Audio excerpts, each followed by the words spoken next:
तो दोस्तों, क्या आपने कभी सोचा है कि जो डोरेमोन जो चीज़ खाता है वो जाती कहाँ है, और वो अपने गोल गोल हाथों से चीज़ों को आखिर पकड़ता कैसे है। आज की इस वीडियो में आपके इन सवालों के जवाब मिलने वाले हैं। सो यो गाइस, स्वागत है आपका मेरी एक और वीडियो में। तो दोस्तों, जिस तरह डोरेमोन के गैजेट्स कमाल के हैं, उसी तरह डोरेमोन के जो बॉडी पार्ट्स है वो खुद में ही बहुत स्पेशल गैजेट्स है जिनके अंदर बहुत कमाल की एबिलिटीज़ हैं। तो आज की इस वीडियो में मैं आपको डोरेमोन की बॉडी से जुड़ी हुई ऐसी कमाल की बातें बताने वाला हूँ जिन्हें सुनकर आप बहुत हैरान हो जाओगे। तो बिना देर करे वीडियो स्टार्ट करते हैं। लेकिन उससे पहले अगर आपने मेरे चैनल को अब तक सब्सक्राइब नहीं करा है तो क्या कर रहे हो, जल्दी सब्सक्राइब करो यार। तो सबसे पहले हम डोरेमोन के ओरिजिन के बारे में बात करते हैं। तो दोस्तों, जो डोरेमोन रोबोट है वो 22वीं सेंचुरी की मात्सुशिबा रोबोट फैक्ट्री में बनाया गया था। और जैसे हर प्रोडक्ट का एक मैन्युफैक्चरिंग कोड होता है, ठीक उसी तरह डोरेमोन का भी एक मैन्युफैक्चरिंग कोड है। डोरेमोन का मैन्युफैक्चरिंग कोड MS903 है। तो दोस्तों, जो डोरेमोन की आइज़ है उनमें बहुत ही सेंसिटिव सेंसर्स लगे हैं जो इंफ्रारेड लाइट को भी देख सकते हैं, और इससे डोरेमोन रात को भी दिन की तरह बहुत ही आसानी से और एकदम क्लियर देख सकता है। जो डोरेमोन की नोज़ है उसकी स्मेलिंग पावर इंसानी नाक से 20 गुना ज़्यादा है। अब आप सोच रहे होंगे कि एनिमे में तो ऐसा कोई भी एपिसोड नहीं था जिसमें डोरेमोन ने अपनी स्मेलिंग पावर का कमाल दिखाया हो।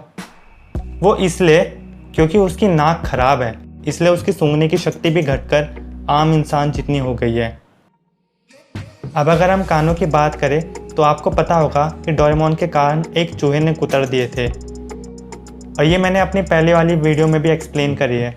इसका लिंक मैंने डिस्क्रिप्शन में दिया है, आप चाहे तो वहाँ से देख सकते हैं। जो डोरेमोन के कान थे वो बहुत ज़्यादा सेंसिटिव थे, जो हल्की से हल्की आवाज़ को भी सुन सकते थे, लेकिन अब बस उसके कान एक इंसान जितना ही सुन सकते हैं।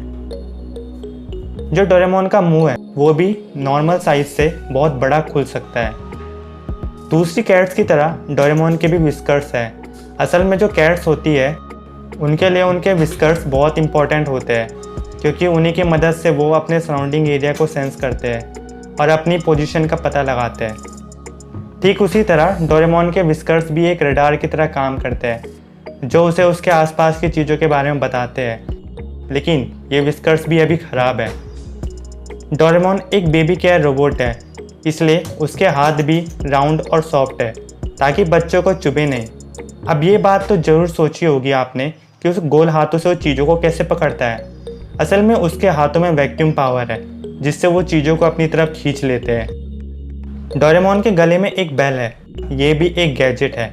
इस बेल से एक फ्रीक्वेंसी की साउंड वेव निकलती है जो बाकी कैट्स को अपनी तरफ आकर्षित करती है, और ये बेल डोरेमोन के कैट लाइक बिहेवियर को भी कंट्रोल करके रखती है।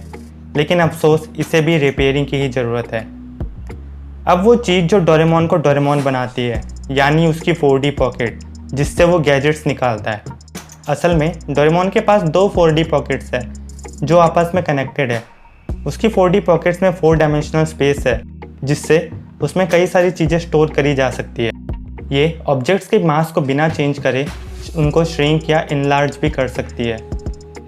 जो डोरेमोन के फीट है उन्हें भी खास तरह से बनाया गया है जिससे बिल्कुल कैट्स की तरह सॉफ्टली चल सकता है। अब दोस्तों, बात करें जो डोरेमोन की पूंछ की। अब अगर आपने डोरेमोन देखा है तो आपने वो एपिसोड भी देखे होंगे जिसमें उसकी पूंछ का इस्तेमाल हुआ था।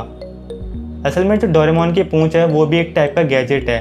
वो असल में एक तरह का ऑन या ऑफ स्विच है जिससे हम डोरेमोन को बंद या चालू कर सकते हैं।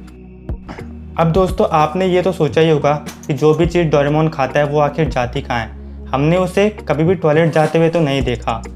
तो इसके पीछे का रीज़न ये है कि डोरेमोन का जो स्टमक है वो उन चीज़ों को बहुत छोटे पार्टिकल्स में ब्रेक कर देता है, और फिर जो डोरेमोन का इंजन है जो कि एक न्यूक्लियर फ्यूजन रिएक्टर है, उन छोटे पार्टिकल्स को प्योर एनर्जी में कन्वर्ट कर देता है।